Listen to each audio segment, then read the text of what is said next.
Business మ్యాన్లు, వ్యాపారవేత్తలు, గ్రాడ్యుయేట్లు, cinema వాళ్ళు, రచయితలు, సాహిత్యం గ్రాడ్యుయేట్స్, ఇంకొంతమంది పారిశ్రామికవేత్తలు, వ్యవస్థాపకులు వీళ్ళందరికీ వీళ్ళలో కొంతమందికి ఏంటంటే 2019 నుంచి ఉంది వ్యవహారం. యుఏఈ గోల్డెన్ వీసా అందజేస్తుంది.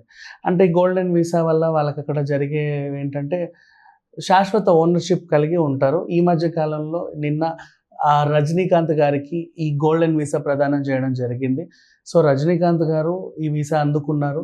సో, రజనీకాంత్ గారు ఏం చేయగలరు? ఈ వీసా వల్ల బెనిఫిట్స్ ఏంటంటే దీనికి 10 ఏళ్ల కాల పరిమితి ఉంటది. తర్వాత దానంతట అదే రెన్యువల్ అయిపోతది. పెద్ద విషయం ఏం కాదు.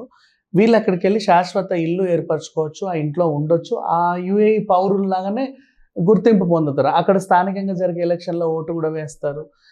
అక్కడ అంటే రెగ్యులర్ జనాలకు ఉండే సదుపాయాలన్నీ వీళ్ళు పొందొచ్చు. నాట్ లైక్ అంటే అక్కడి పౌరుడిలాగా. నెక్స్ట్ ఏదైనా హోటల్ బిజినెస్ కానీ, హాస్పిటల్ బిజినెస్ కానీ, లేకపోతే ఇంకేవైనా ఫుడ్ రెస్టారెంట్ బిజినెస్ కానీ, రిసార్ట్ బిజినెస్ కానీ, వాటెవర్ బిజినెస్, మాల్ బిజినెస్ కానీ, ప్రాపర్టీ కొని బిజినెస్ కానీ, రియల్ ఎస్టేట్ బిజినెస్ కానీ వీళ్ళు కూడా చేసుకోవచ్చు అక్కడ ఆ పౌరుల్లాగా. సో, యుఏఈలో ఇది 2019 నుంచే వీళ్ళు ఇలా గోల్డెన్ వీసాలు ఇవ్వడం స్టార్ట్ చేశారు. అంతకుముందు లేదు. చాలామందికి ఇచ్చారు. అరుదైన విషయం ఇది. సో, ఇప్పుడు మన రజనీకాంత్ గారికి ఇది దక్కడం అనేది ఆయన చాలా హ్యాపీ ఫీల్ అవుతున్నాడు. సో, ఇప్పుడు ఆయన రజనీకాంత్ గారు ఏంటంటే యుఏఈ వీసా అంటే ఈ వయసులో ఆయనకి ఇప్పుడు ఆయన ఒక ప్రాపర్టీ కొన్నా ఫ్యూచర్‌లో ఆయనకు సంబంధించినటువంటి పిల్లలు, మనవళ్ళు, మనవరాళ్ళు కూడా ఎళ్లి వాళ్ళ కార్యకలాపాలన్నీ చేసుకోవచ్చు అక్కడి నుంచి. ఈయన ఒక బిజినెస్ పెట్టినా ఫ్యూచర్‌లో వీళ్ళకి సంబంధించి వారసులు ఎళ్లి కూడా దాన్ని మెయింటైన్ చేయొచ్చు. సో, యుఏఈ అనేది మాత్రం మనకు చాలా మందికి ఇచ్చింది. మొన్న అల్లు అర్జున్‌కి కూడా ఇచ్చింది ఒక శాశ్వత వీసా అనేది.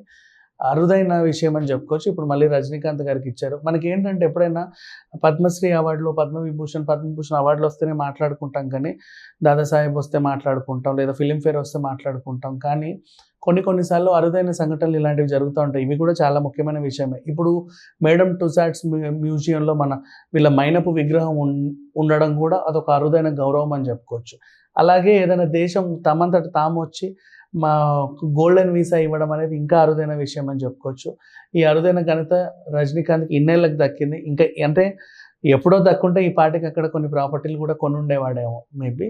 బట్ సరే ఇప్పటికైనా దక్కింది. ఇప్పుడైనా సరే యుఏఈలో తను ఒక పౌరుడిగా గుర్తింపు పొందుతాడు. బిజినెస్‌లు కూడా చేసుకుంటాడు. Thank you so much.